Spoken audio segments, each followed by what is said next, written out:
កូននឹកពុកម៉ែខ្លាំងណាស់នឹកអើយសិននឹកពេលល្ងាចព្រឹកនឹកពុកនឹកម៉ែកូននឹកខ្លាំងណាស់ឥតមានពេលហែនឹកពុកនឹកម៉ែនឹកខ្លាំងពេកក្រៃ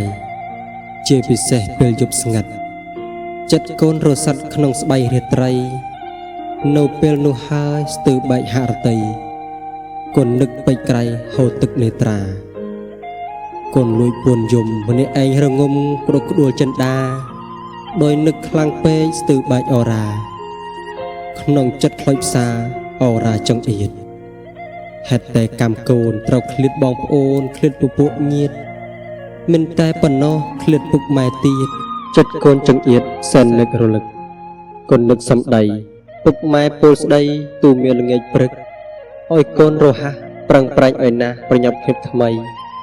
ទំនៅទំនេរខំរៀនណាថ្លៃសូមកូនប្រុសស្រីកុំបីប្រែប្រួលកូនចាំជានិច្ចវាចាពេកពេកឧបាតពុកម៉ែស្ថិតនៅក្នុងចិត្តគ្រប់ពេលថ្ងៃខែឥតមានពេលហែណាបន្តិចឡើយ